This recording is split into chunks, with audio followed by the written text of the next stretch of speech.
What if in less than 10 minutes, the world around you disappeared?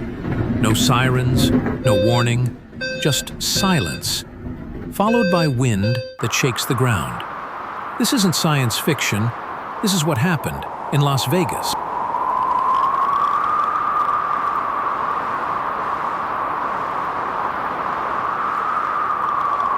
It started like any other desert afternoon. The Vegas Strip was bright, buzzing with tourists, neon signs pulsing in sync with the desert heat. But in the distance, something strange was forming. Winds picked up. Not breezes, gusts. Fierce, dry, invisible hands began to push across southern Nevada. In less than an hour, those gusts would bring the city to its knees.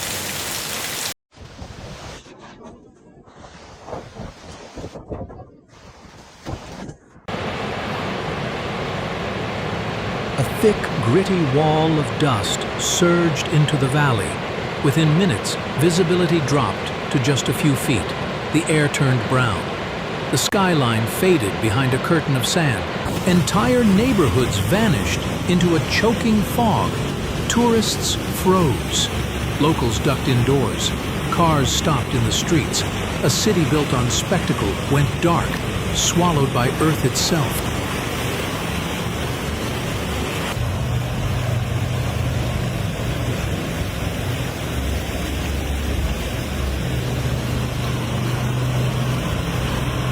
Across Clark County, emergency alerts lit up phones. Too late for many. Meteorologists scrambled to issue warnings, but the storm moved faster than forecasts. What began as a thunderstorm advisory escalated into a full-blown dust storm emergency in under 30 minutes. This wasn't caused by rain. It was pure wind, violent downdrafts clashing in the air, slamming into the city like a dry explosion.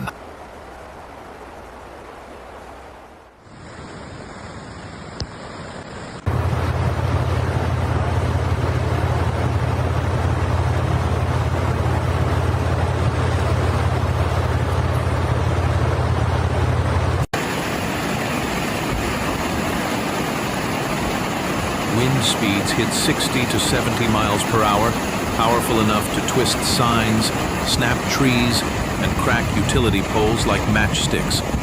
In North and West Las Vegas, power poles shattered and collapsed. Entire neighborhoods plunged into darkness. Over 30,000 customers lost power.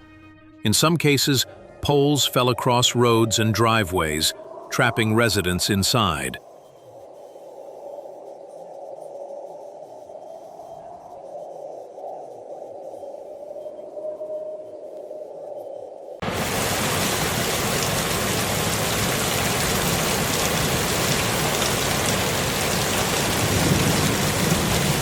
With the lights out and dust swirling, residents turned to flashlights and social media. Photos began pouring in. Broken trees, crushed cars, bent fences, blown roofs. The air was unbreathable. People sealed doors, shut vents, and stayed low. Visibility was so bad that police warned drivers to stop immediately if caught on the road.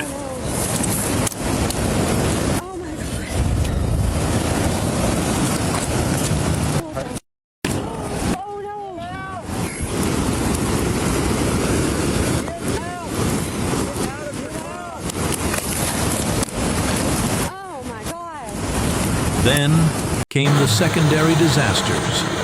Fires sparked across the city, caused by fallen power lines and overloaded transformers. Fire crews were overwhelmed. At one animal shelter, a fire claimed several lives. Emergency responders battled not only flame, but wind that changed direction every few seconds. Every call was urgent, and every second mattered.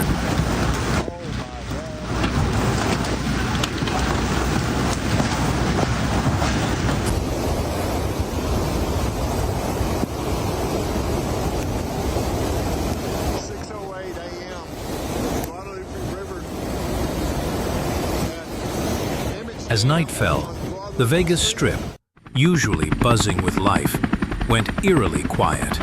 Palm trees bent sideways. Lights flickered behind clouds of dust. Casinos shut doors. The only thing louder than the wind was the silence it left behind. Utility trucks worked through the night.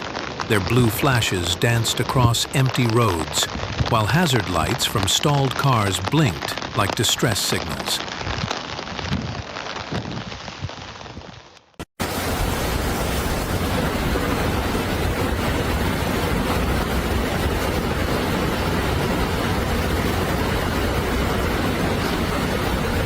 By sunrise, the storm had passed, but the damage was everywhere. Trees on rooftops, poles in yards, panels blown across fences. Inside homes, a fine layer of dust coated everything, from floors to family photos. Cleanup crews rolled out slowly. Roads were cleared, but the shock would take longer to fade.